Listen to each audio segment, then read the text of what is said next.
परिस्थितीमध्ये या सगळ्या GRमुळे नुकसान होणार नाही आणि 58 लाख नोंदी शोधल्या होत्या. त्यावेळेस देखील 10 लाख रुपये प्रत्येकी आणि एकाला नोकरी अशा प्रकारचा निर्णय आम्ही त्यावेळेस घेतला. आणि सगळ्यात महत्त्वाची मागणी जी होती, जी हैदराबाद गॅजेट लागू करणं, थोडा अवधी लागणार आहे, पत्र इश्यू करणं. त्यामुळे नक्कीच यामध्ये मराठा समाजाला फायदा होणार आहे.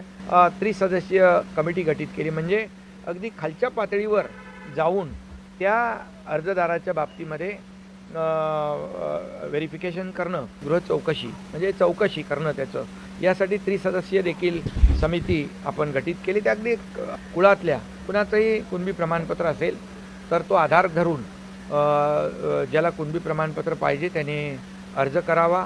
समितीच्या देखील अभिनंदन करतो. एक सर्वकष चर्चा करून एक मोठा निर्णय, चांगला निर्णय सरकारने घेतलेला आहे. यामध्ये हैदराबाद गॅजेटियर आणि सातारा गॅजेट लागू करणं ह्या मागण्या होत्या आणि त्यामध्ये सर्वप्रथम मनोज जरांगे पाटील यांचं अभिनंदन करतो, त्यांना धन्यवाद देतो आणि मोठ्या प्रमाणावर संपूर्ण राज्यातून आलेले मराठा समाज बांधव भगिनी यांनाही धन्यवाद देतो की त्यांनी 5 दिवस या ठिकाणी आंदोलन केलं, उपोषण केलं आणि त्याबद्दल सरकारने देखील सकारात्मक भूमिका घेतली. यामध्ये मुख्यमंत्री देवेंद्रजी, मी स्वतः अजितदादा, आम्ही देखील या मनोज जरांगे पाटील आणि मराठा समाजाच्या बाबतीमध्ये अतिशय पहिल्यापासून सकारात्मक होतो आणि या बाबतीमध्ये निर्णय घेऊन तो कायद्याच्या चौकटीत बसला पाहिजे, टिकला पाहिजे, नियमामध्ये बसला पाहिजे, या सगळ्या गोष्टींचा विचार केला आणि यासाठी एक मंत्रिमंडळाची उपसमिती राधाकृष्ण विखे पाटील यांच्या अध्यक्षतेखाली आपण केली होती आणि त्या कमिटीने देखील त्या समितीचं देखील मी अभिनंदन करतो. सर्व मंत्रिमंडळातील त्या कमिटीतल्या सर्व मंत्र्यांचंही अभिनंदन करतो. तिथं उदय सामंत पण आहेत, तिथे त्या कमिटीत होते. आज प्रताप सरनाईक देखील तिकडे व्यासपीठावर होते. या सर्व लोकांचं समितीच्या देखील अभिनंदन करतो. एक सर्वकष चर्चा करून एक मोठा निर्णय, चांगला निर्णय सरकारने घेतलेला आहे. यामध्ये हैदराबाद गॅजेटियर आणि सातारा गॅजेट लागू करणं ह्या मागण्या होत्या आणि त्यामध्ये एकच होतं की सरकार जे आहे पूर्वी सकारात्मक होतं, आजही सकारात्मक आहे आणि उद्याही सकारात्मक राहणार आहे.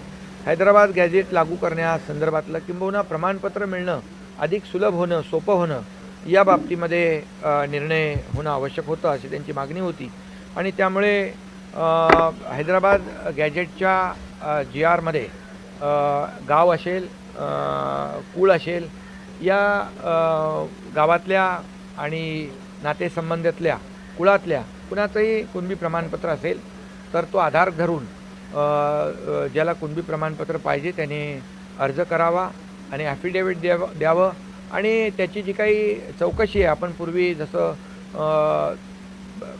प्रमाणपत्र देण्याची जी प्रक्रिया आहे नियम 2012 यामध्ये जे काही गृहचौकशी म्हणजे चौकशी करणं त्याचं, यासाठी त्रिसदस्यीय देखील समिती आपण गठीत केली. त्या अगदी बॉटम लेवलला, अगदी खालच्या पातळीवर ग्राम महसूल अधिकारी, ग्रामपंचायत अधिकारी आणि सहाय्यक कृषी अधिकारी अशी त्रिसदस्यीय कमिटी गठीत केली म्हणजे अगदी खालच्या पातळीवर जाऊन त्या अर्जदाराच्या बाबतीमध्ये व्हेरिफिकेशन करणं आणि त्याला तात्काळ कुणबी प्रमाणपत्र इश्यू करणं. त्यामुळे नक्कीच यामध्ये मराठा समाजाला फायदा होणार आहे.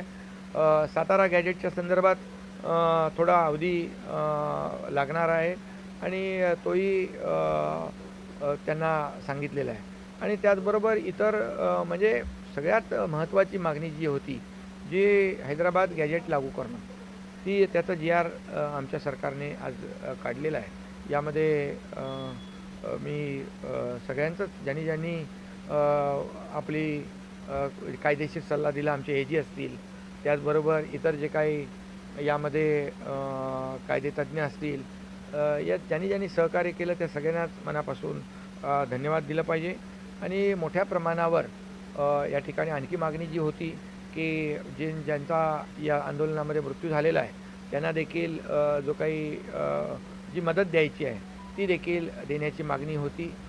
नोकरीच्या संदर्भातला मागणी होती. मी जेव्हा मुख्यमंत्री होतो त्यावेळेस देखील 10 लाख रुपये प्रत्येकी आणि एकाला नोकरी अशा प्रकारचा निर्णय आम्ही त्यावेळेस घेतला आणि त्यावेळेस बऱ्याच लोकांना त्यामध्ये नोकरी मिळाली आणि पैसे 10 लाख रुपये मदतही मिळाली. आता मुख्यमंत्री देवेंद्रजी आणि आमचं सरकार हे जे काही प्रलंबित केसेस आहेत या बाबतीमध्ये देखील निर्णय आम्ही घेऊ आणि त्या केसेस ज्या आहेत त्या देखील तात्काळ त्याचा निपटारा केला जाईल. आणि एकंदरीत जी काही मागच्या वेळेस देखील आम्ही जस्टिस शिंदे कमिटी गठीत केली होती आणि 58 लाख नोंदी शोधल्या होत्या आणि त्यामध्ये 10,35,000 कुणबी प्रमाणपत्र देखील दिली होती. हा देखील एक मोठा निर्णय, त्यावेळेस देखील मोठं काम जस्टिस शिंदे कमिटीने केलं. त्याचबरोबर मराठा समाजाला जसं एकदा मी जेव्हा जाहीर सभेमध्ये छत्रपती शिवाजी महाराजांची शपथ घेऊन सांगितलं होतं की मराठा समाजाला आरक्षण देणार आणि ते देखील आम्ही SCBCमधून दिलं 10% आणि ते देखील अजून आम्ही टिकवलेलं आहे. कारण त्यामध्ये देखील सुक्रे आयोग आम्ही जस्टिस सुक्रे आयोग गठीत केला. 2,58,00,000 हाऊसहोल्ड सर्वे केला आणि जवळपास 4.5 लाख लोक अधिकारी आणि कर्मचाऱ्यांनी काम केलं आणि मराठा समाज सामाजिक, शैक्षणिक आणि आर्थिक मागास कसा आहे हे आम्ही सिद्ध केलं आणि विशेष अधिवेशन घेऊन 10% आरक्षण देखील आम्ही त्यावेळेस दिलं. आणि म्हणून आता देखील ह्या ज्या काही मागण्या आहेत त्या मागण्या देखील यामध्ये मान्य करण्याचा निर्णय आमच्या सरकारने घेतलेला आहे. आणि मी पुन्हा एकदा सांगतो की मुख्यमंत्री देवेंद्रजी, आम्ही दोघंही, अजितदादा, मी, आमचं मंत्रिमंडळातील सगळी जी काही सर्व मंत्री आहेत, ही उपसमिती आहे, या सगळ्यांनीच पहिल्या दिवसापासून सकारात्मक भूमिका घेतलेली आहे. आणि यामध्ये इतर कुठल्याही समाजावर अन्याय होऊ नये आणि मराठा समाजाला देखील न्याय मिळाला पाहिजे, त्यांना देखील मुख्य प्रवाहात आले पाहिजेत, ही भूमिका सरकारची कालही होती, आजही आणि उद्या आहे. म्हणून सारथीला देखील आपण मोठ्या प्रमाणावर मदत केलेली आहे. UPSC MPSCचे विद्यार्थी मोठ्या प्रमाणावर त्यामधून त्यांना फायदा होतो आहे. अण्णासाहेब पाटील आर्थिक विकास महामंडळ 10 लाखाची मर्यादा होती, आम्ही 15 लाख केली बिनव्याजी. आणि परदेशी उच्च शिक्षण घेणारे जे समाज बांधव भगिनी आहेत त्यांना देखील, विद्यार्थी आहेत त्यांना देखील त्याचा लाभ होतो आहे. आणि म्हणूनच अनेक निर्णय महायुती सरकारने या मराठा समाजासाठी देखील घेतलेले आहे. त्यातला देखील आज हा मोठा निर्णय आहे.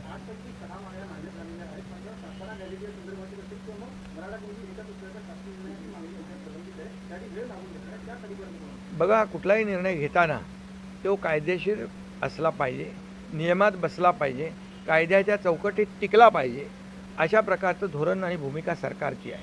आणि त्यामुळे सातारा गॅझेटेर जे आहे त्याला त्याच्यामध्ये ज्या काही अडचणी आहेत, त्रुटी आहेत, जी काही आपल्याला माहिती गोळा करायची आहे याला अवधी लागेल आणि त्याप्रमाणे त्याचा पुढचा निर्णय होईल. त्याचबरोबर आता जे काही कुणबी प्रमाणपत्र जे मागणी आहे ती बऱ्यापैकी मोठ्या प्रमाणामध्ये या हैदराबाद गॅजेटियरमध्ये त्याची जी काही सर्वेक्षण होईल, त्याची तपासणी होईल त्रिसदस्यीय समितीच्या वतीने.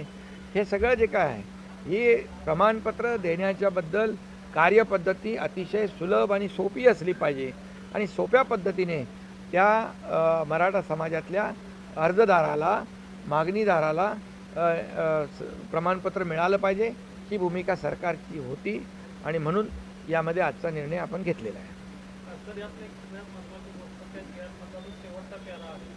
जर तसंच नसेल तरी पण जो त्याला कुणबी प्रमाणपत्र मिळालेलं आहे त्यांना ॲफिडेव्हिट दिलं तरी त्याला मिळणार आहे, त्यामुळे संख्या मोठ्या प्रमाणात वाढणार आहे.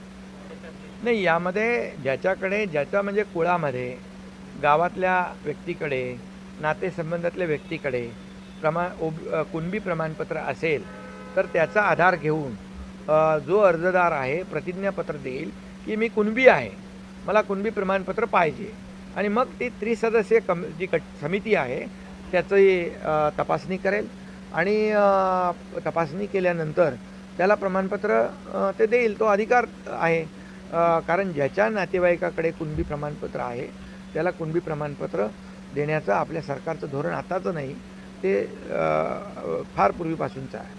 कारण 1967 पूर्वीचा जो जी काही नोंद आहे ती नोंद यासाठी यापूर्वी आम्ही जे काही जस्टिस शिंदे कमिटीने 58 लाख मगाशी मी म्हणालो नोंदी शोधल्या, हे देखील मोठं काम झालेलं आहे.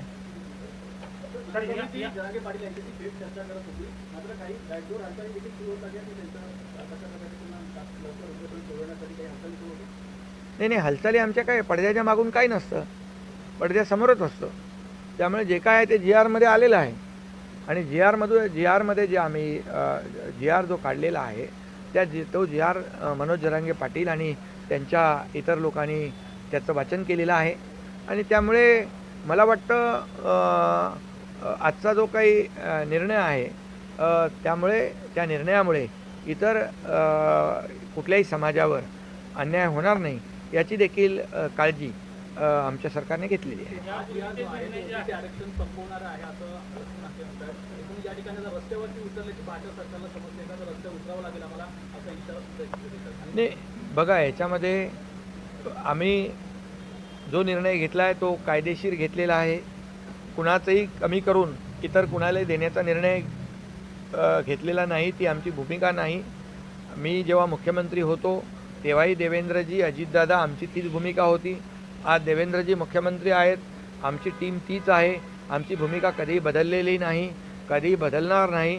आणि सर्व समाजाला न्याय मिळाला पाहिजे ही आमची स्पष्ट भूमिका आहे. आणि त्यामुळे जो निर्णय आता पूर्वीपासून जो लागू आहे तोच निर्णय, त्याच्याच आधारावर आम्ही निर्णय घेतलेले आहे. जे निर्णय कायद्याच्या चौकटीमध्ये बसून कायदेशीर आणि कुणी आव्हान दिलं तर टिकणारा पाहिजे, ही आमची भूमिका आहे. बोगस प्रमाणपत्र दिलं जातात असं सुद्धा आरोप होतोय. 25,000 पासून ते लाखापर्यंत यामध्ये किंमत लावण्याची. यामध्ये मी आपल्याला एवढंच सांगतो की कुठल्याही प्रकारे कुठलेही प्रमाणपत्र बोगस असतील ते कुठल्याही जातीचे असतील तर बोगस प्रमाणपत्राची चौकशी होईल. आणि बोगस प्रमाणपत्र याच्यामध्ये कायद्यामध्ये आहे की बोगस प्रमाणपत्र खोटे पुरावे देऊन घेणाराही दोषी आहे आणि देणाराही दोषी आहे. त्यामुळे कुणावरही अन्याय होणार नाही. आणि अशा प्रकारचं चुकीचं बोगस काही काम झालं असेल तर त्याची चौकशी होऊन कारवाई होईल. कायद्याच्या कचाट्याचं न्यायालय आरक्षण मंत्री आहे ते मुंबई उच्च न्यायालयामध्ये यालाही आव्हान दिलं गेलं तर सरकारचं काय? नाही, हे जे आम्ही दिलेलं आहे ते कायद्याच्या चौकटीत बसून दिलेलं आहे.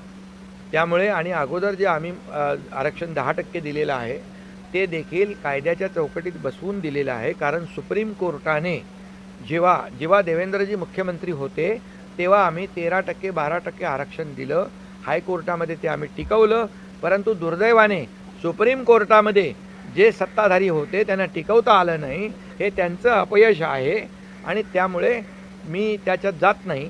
परंतु या ठिकाणी सुप्रीम कोर्टाने तेव्हा म्हटलं होतं की यामध्ये अतिशय अपवादात्मक परिस्थिती निर्माण झाल्यास राज्य सरकार मागासवर्ग आयोग गठीत करू शकतो आणि त्यामधून या ठिकाणी सर्वेक्षणाच्या माध्यमातून एखादा समाज आर्थिक आणि सामाजिक शैक्षणिक मागास असेल तर त्याचा अभ्यास करून त्यांना प्रमाणपत्र देऊ शकतो. अशा प्रकारचं सुप्रीम कोर्टाचं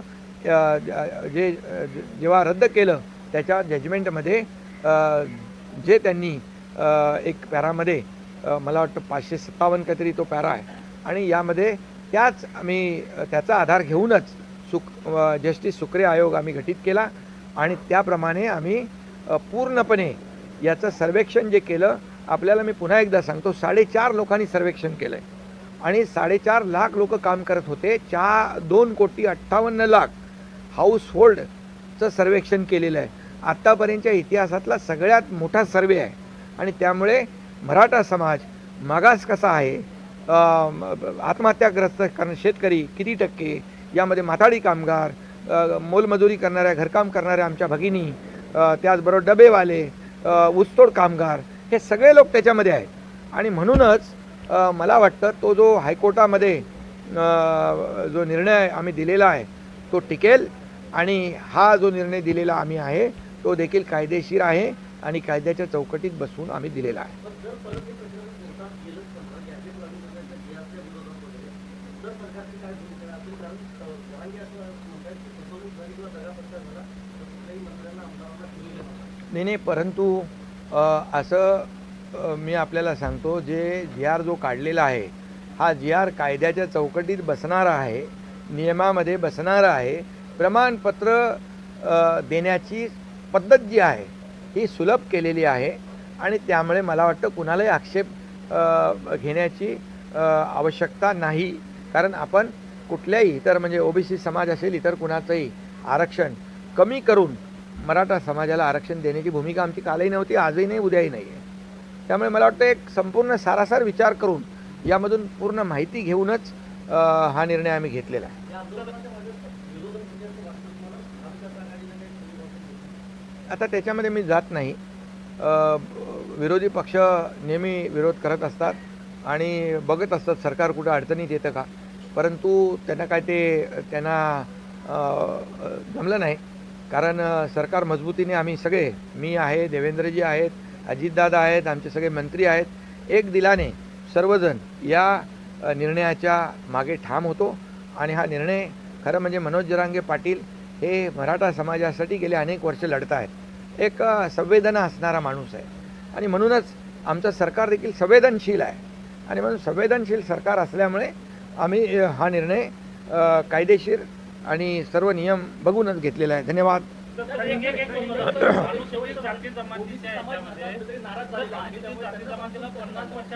OBC समाजाचं खरं म्हणजे कुठल्याही परिस्थितीमध्ये या सगळ्या GRमुळे नुकसान होणार नाही याची काळजी या निर्णय घेताना आम्ही मुख्यमंत्री आणि आम्ही सर्वांनी घेतलेली आहे.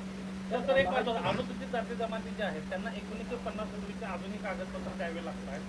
याचा रेफरन्स घेऊन ज्यांच्याकडे अनुसूचित जाती जमातीचं प्रमाणपत्र आहे ती माणसं ॲफिडेव्हिट देऊन पुन्हा कास्ट सर्टिफिकेट किंवा व्हॅलिडिटी मिळवू शकतील का? नाही, अहो बाबा, त्यांना तर घटनेने आरक्षण दिलेलं आहे. शेड्यूल कास्ट तर नियमच आहे. शेड्यूल कास्ट आणि शेड्यूल ट्राईब हे घटनेने दिलेलं आरक्षण आहे. त्याच्यामध्ये त्यांचं कुठलंही नुकसान नाही आणि त्यांचा या निर्णयाशी कोणताही